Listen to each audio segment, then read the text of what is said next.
श्रीमद् भागवत को रचना गर्नुको किन भन्दा कलियुगका मनुष्यको कल्याणको लागि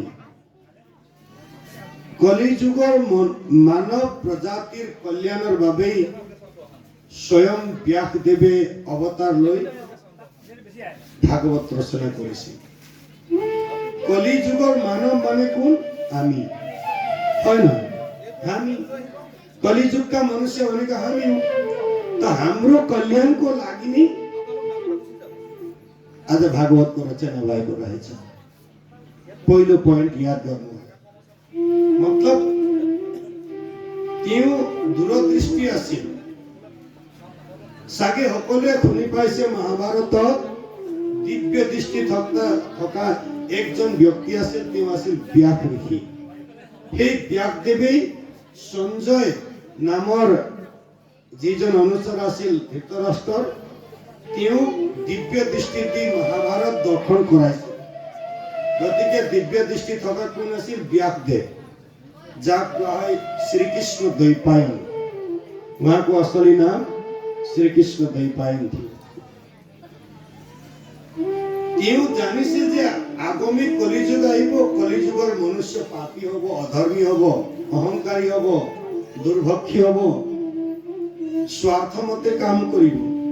তেওঁলোকে এইটো ভাবিছে যে কলিযুগৰ মনুষ্য কেৱল স্বাৰ্থপৰ, নিজৰ স্বাৰ্থৰ বাবে জীয়াই থাকে। উদাহৰণবিহীন জীৱা, মানে কেৱল পেট পূৰণ কৰিবলৈ সকলো কাৰ্য কৰিবলৈ কুণ্ঠাবোধ নকৰে। ভাতৃৰ মাজত কাজিয়া হ'ব, ওচৰ চুবুৰীয়াৰ মাজত কাজিয়া হ'ব, ঈৰ্ষা ভাৱ হ'ব, হিংসা ভাৱ হ'ব, অন্যায় কৰিব, দুৰ্নীতি কৰিব, ঠগিব। কেনেকুৱা অধৰ্মী মানুহৰ প্ৰকট হ'ল কলিযুগত। তেওঁ বহুত চিন্তিত হ'ল ব্যাসদেৱে। এতিয়া কি উপায় কৰিম? তেওঁ ভাবিলে যে মই এতিয়া নিশ্চয় ভাগৱত ৰচনা কৰিম। ভাগৱত ৰচনা কৰিছিল। কিয়? কলিযুগৰ মনুষ্যৰ কল্যাণ হয়। বুঝলো হলি? রাধে রাধে। কলিযুগৰ মানুহ কোন? আমি। তো हाम्रो लागि हो कि होइन रचना? राधे राधे। साउन्डটো অলপ মিলা নাই নেকি? কিবা এটা হৈছে। মনিটৰি ক আৰু বেছ একেবাৰে কম কৰি হাইটো অলপ দি দিব হৈ যাব। বেছত একেবাৰে কমাই দিব। এনে মোৰ মাতটোৱে বেছ, গম পালি নাই? राधे राधे। कुरो बुझ्दै हुनुहुन्छ नि? भागवत हामी श्रवण गर्छौं, हामी सुन्छौं, तर अर्थ चाहिँ बुझ्नुपर्छ। बिना अर्थ हामी नबुझाकै যদি আমি অর্থ নবুঝাকৈ যদি আমি ভাগৱত শ্ৰৱণ কৰোঁ, আমি ভাগৱত শ্ৰৱণ কৰি ইমান আয়োজন কৰি একো লাভ নহ'ব। গতিকে তাৎপৰ্য আৰু অৰ্থখিনি আমি জানি ল'ব লাগিব। আজি অকল এয়া ভূমিকাই আমি শ্ৰৱণ কৰিম। ভাগৱত কি, ভাগৱত কেনেকৈ ৰচনা হ'ল, भागवत कसरी रचना भयो। नेपालीमै भन्दा हुन्छ नि त नि? हुन्छ नि? राधे राधे। यस पश्चात मनुष्यको कल्याणको लागि भागवत रचना भयो। यसको अर्थ सुन्नुहोस्। व्यासजीले रचना गर्नुभयो भागवत। त अर्थ के हो? भागवत चारिटा आखৰৰ এটা শব্দ, भागवत। ध्यान दिनु है। भा इति भावना, पहिलो अक्षर भावना। भावना के को भावना? आध्यात्मिक भक्ति को भावना। हर मनुष्यमा जब आध्यात्मिक भक्ति को भावना कसले जागृत गराउँछ भने श्रीमद् भागवतले पहिलो अक्षर भावना। ध्यान दिनु है। अर्थ चाहिँ बुझ्नु पर्यो। आध्यात्मिक भक्ति को भावना। आध्यात्मिक भनेको के हो भन्दा जो सत्य, बुझ्नुभयो नि? सत्य जो सत्य छ, जी सत्य ताके आध्यात्मिक বুলি কোৱা হয়। सत्य कुन? ईश्वर। ओके हैन? भगवान को हुन्छ सत्य, भगवान मात्रै हुनुहुन्छ, अरु कोही सत्य छैन। हामी सत्य छौं, हामी सत्य छौं। हामी 2-4 दिनमा मरेर जान्छौँ, कसले खोजी गर्छ? राभी राभी। हामीहरूको हजुरबाको नाम कतिलाई थाहा छ? कसैलाई थाहा छैन। त सत्य को रहेछ? केवल प्रभु परमात्मा। उहाँ भूतमा पनि सत्य हुनुहुन्थ्यो, वर्तमान पनि सत्य, भविष्य पनि सत्य। सत्यदेखि बाहेक अरू केही छैन। यसलाई भनिन्छ आध्यात्मिक। आध्यात्मिक कहाँबाट सुरु भयो? सत्यताबाट। सत्य नै आध्यात्मिक, र सत्यको प्रतिपादन गराउने वाला नै हो भावना। बुझ्नुभयो नि? अर्को अर्थ ग माने गमन, गति। जब कसैको पनि हृदयमा आध्यात्मिक भक्तिको भावना जागृत हुन्छ तब उसले गति गर्छ। कति गति गर्छ? वर्धन। वर्धन माने वृद्धि हुनु। गति गरेर वृद्धि हुनु। कसैको हृदयमा आध्यात्मिक भक्तिको भावना गति गरेर वृद्धि जब हुन्छ तब अन्तिममा त भागवत, त अर्थात् तारण। उसैले मात्रै तारण गराउँछ। नभए त हामी यसैको चक्करमा घुमिराख्नुपर्छ। राधे राधे। मर्नु बाँच्नुको चक्करमा घुमिराख्नुपर्छ। अहिले हामी जन्म लियौँ अनि हामी कर्म गर्दै जान्छौँ। 2-4 दिनमा हाम्रो मृत्यु हुन्छ। छोरा छोरी लगाएर डढाउँछन् अनि पिण्ड पानी पनि दिएलान्। राधे राधे। तर जीवात्मा गएर फेरि अर्को ठाउँमा जन्मिनु पर्यो नि। म जन्म मरणको चक्करमा परिरहत छ, घुमिरहत छ। तर जब आध्यात्मिक भक्तिको भावना हृदयमा जागृत भयो भने त्यसले तारण, फेरि मर्नु पर्दैन, उसले मोक्ष प्राप्त गर्छ, भगवानको धाममा जान्छ। बुझ्नु पनि? राधे राधे। बोले आनन्द कंद भगवान की, कृष्ण कन्हैया लाल की।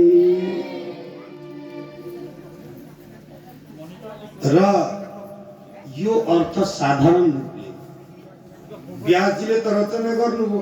व्यासजीले यो मैले जुन अर्थ बताएँ यसको सत्यताले यसलाई हामीले परीक्षण गरेर हेर्दा यसको तात्पर्य त्यही हो।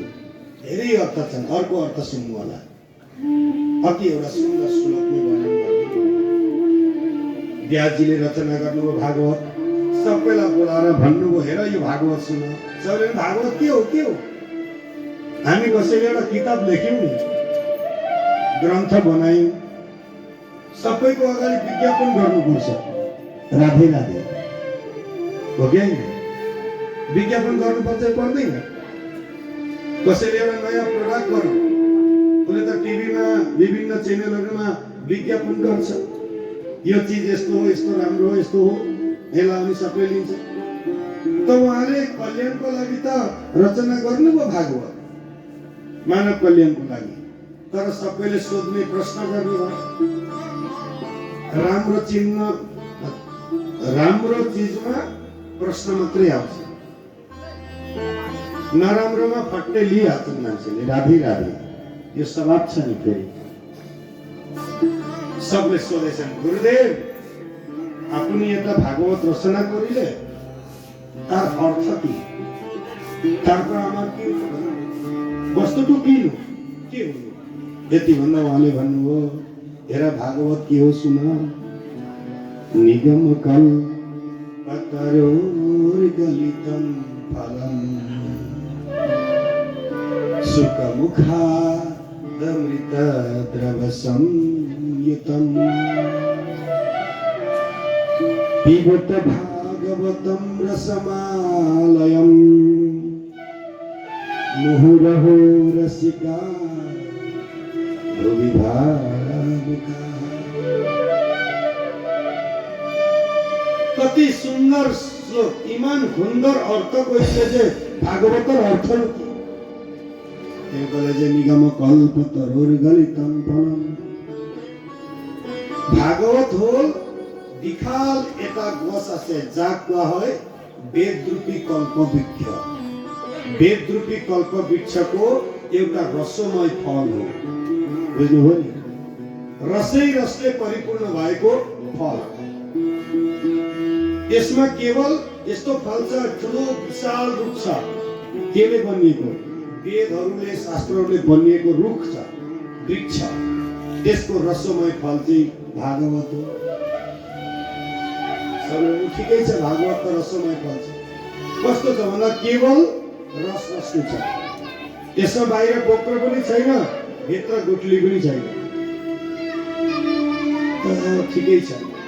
महाराज कस्तो छ यसको स्वाद भन्दा मिठो छ, रसम रसै रसले परिपूर्ण भएको। त मिठो छ, ठिक छ, तर मिठो भएर यसको स्वाद चाहिँ कस्तो छ भन्दा मिठो के प्रमाण छ? प्रमाण चाहियो नि त। राधे राधे। बजारमा गयौँ भने हामीले एउटा फल खान खोज्छौँ, नयाँ चिज फल देख्यौँ भने हामी किन्छौँ, किन्दैनौँ नि? के छ कस्तो परीक्षण नगरिकन हामी लिन्छौँ। मिठो भनेर दिन्छ, त टर्रो छ, अमिलो छ, तितो छ, पिरो छ, स्वाद जानेर मात्रै हामी लिन्छौँ। उहाँले भन्नुभयो ठिक छ, यसको स्वाद मिठो छ। के प्रमाण भन्दा सुख मुखाद मृत द्रव संयुतम। प्रमाण दिनु, प्रमाण के गर्नुभयो? सुख मुखाद, सुखदेव रूपी सुगाको मुखबाट निश्रित भएको हुनाले गर्दा यो नमिठो हुने सम्भवै छैन। बुझ्नुभयो नि कुरो? राधे राधे। सुगाको मुख कस्तो हुन्छ अरे? सुगो देख्नुभएको छ? सुगा, तोता, तोता भाटो सराई। उसले एउटा फलको वृक्षमा, ठुलो वृक्ष छ, रुख एउटा छ, त्यसमा धेरै फल फलेका छन्, तर ऊ आएर परो भनेदेखि त्यसमा बस्यो भने जुन चाहिँ मिठो फल छ पहिले खान्छ उसले। याद गर्नु, उसले बाहिरबाटै जान्दछ कि यो फल चाहिँ मिठो छ है, पहिले आएर त्यसैलाई उसले चोच मार्छ। त यहाँबाट बुझ्नुपर्छ। त्यसै कारणले हुन्छ नि सुगाको मुखै मिठो।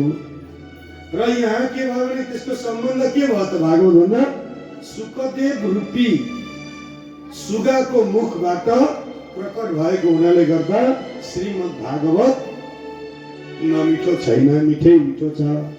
अच्छा, प्रमाण त भयो। त अनि यसलाई कसरी ग्रहण गर्ने भन्दा पिबत भागवतम रसमालयम। रसम आलयम भनेको एउटा ठुलो सरोवरलाई आलय भन्छ। बुझ्नुभयो नि? आलय भनेको ठुलो पोखरी वा सरोवरलाई आलय भन्छ। त रसै रसले पूर्ण भएको चाहिँ यसलाई पिबत अरे, पिउनु अरे। त भागवत त कसरी पिउने? राधे राधे।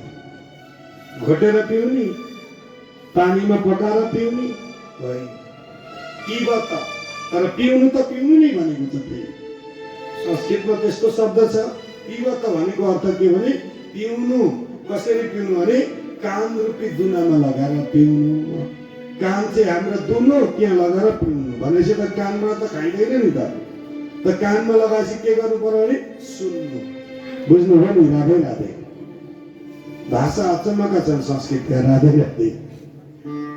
अर्थ हेर्नुहोस् न, कान रूपी दुनामा लगाएर पिउनु अरे, मतलब सुन्नु। बुझ्नुभयो नि? एक ठाउँमा भागवत कथा चल्दै थियो, साना साना भाइ बहिनी पनि कथा सुन्न। कलेजमा पढ्ने एउटा स्टुडेन्ट बसेछ, उसले अरू केही सुनेन छ। गुरुजीले भन्नुभएको छ कानमा लगाएर भागवत पिउनु भनेको सुनेछ उसले।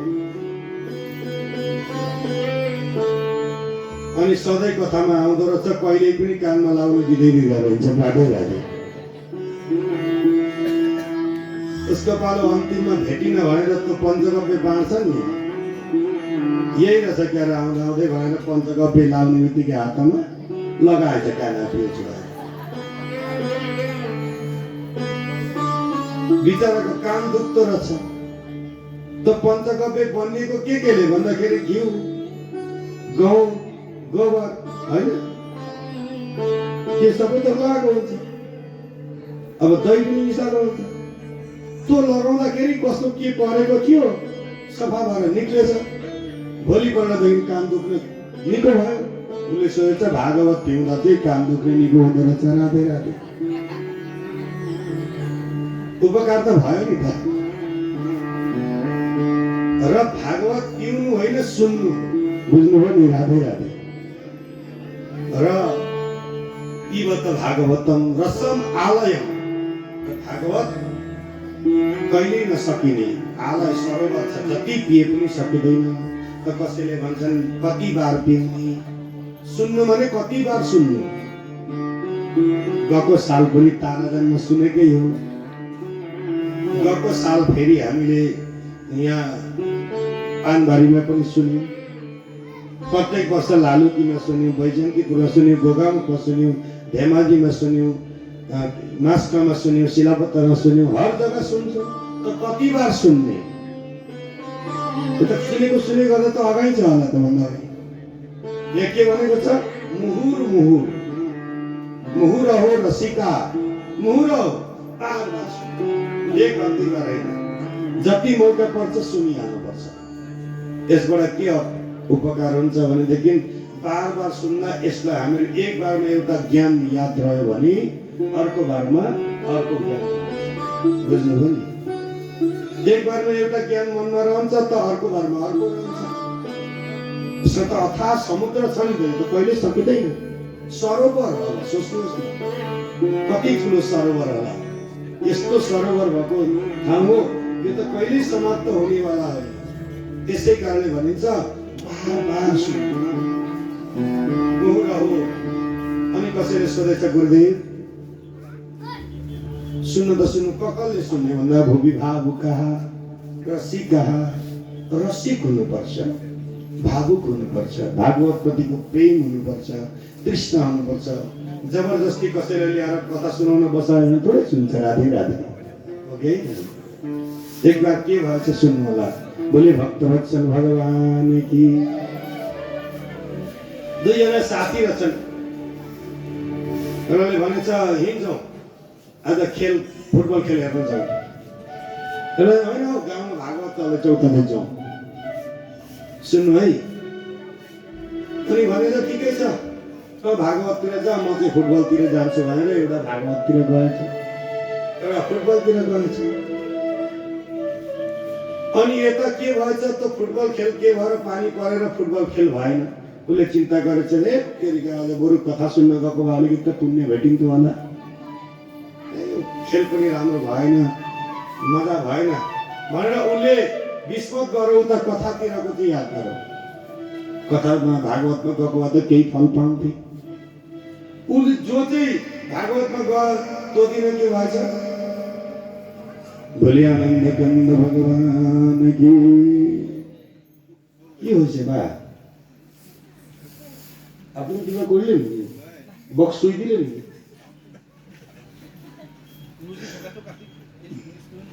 जय श्री राधे।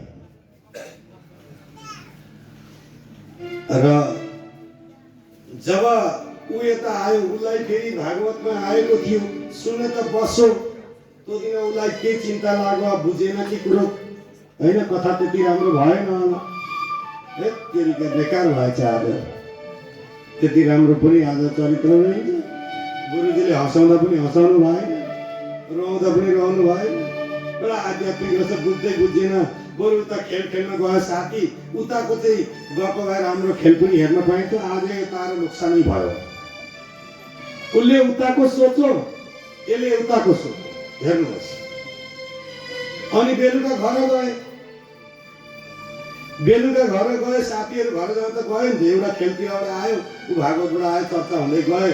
अब यस्तो भयो भन्छ, उस्तो भयो भन्छ। अलिक पर जाँदा गडेन गुडुङ गरेर आकाशमा गर्जना भयो, चट्टाङ परेछ र दुईटैलाई एउटै चट्टाङ हानेर मरेछ बाटैमा नि त। अनि बाटैमा जब मरे, त्यो भागवत सुन्न आउने चाहिँ नरकमा गएछ, बल खेला हेर्न जाने चाहिँ स्वर्ग गएछ। राधे राधे। हेर्नु है, अब यमलोकमा चर्चा भयो, यिनीहरू किन यस्तो पार्थक्य भयो त? देवताहरूले चर्चा गरे, त्यो भागवत कथा सुनेर आएको चाहिँ मरेको नरक गयो। अब यता बल खेल्न हेर्न जाने चाहिँ स्वर्ग गयो। के भयो भन्दाखेरि त उनीहरू त गए, ठिकै छ, भागवत सुन्न गए, तर भागवतमा मन राखेन, उसले उतातिरको राख्यो। तर त्यो बोल खेल हेर्न गएको त्यसले भागवततिरको मन गरेर खेलतिर बसेन। त पुण्य कताबाट बढ्यो भन्दाखेरि यहाँ आएर पनि यसमा तृष्णा हुनुपर्छ। यहाँ राखेर पनि हामीले अर्तिरकै चिन्ता गर्यौँ भने हामीले यसको फल केही पाउँदैनौँ। अर्थ बुझ्नुभयो नि? राधे राधे। र भूमि भावुक भावुक हुनु पर्यो, रसिक हुनु पर्यो, कथाप्रतिको एउटा श्रद्धा हुनु पर्यो। जे आज चाहिँ मैले गुरुजीको मुखारविन्दबाट यो कथा सुनि यसले मलाई कति उपकृत गर्छ यो पनि हुनुपर्दछ। बोले आनन्द कन्द भगवान की, कृष्ण कन्हैयालाल की। भागवतको विषयमा अलिकति प्रसङ्ग सुखदेवजीको जन्म प्रसङ्ग छ। आज त्यही सुन्छौँ, बहुत सुन्दर कथा। त्योभन्दा अगाडि एउटा सुमधुर भजनले हजुरहरूलाई फेरि हामी स्वागत गर्छौँ। राधे राधे।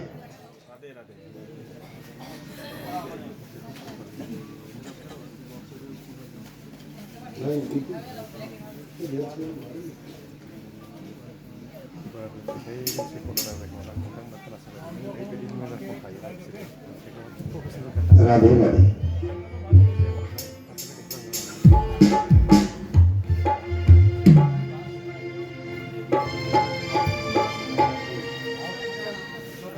श्री राधे, जय श्री राधे।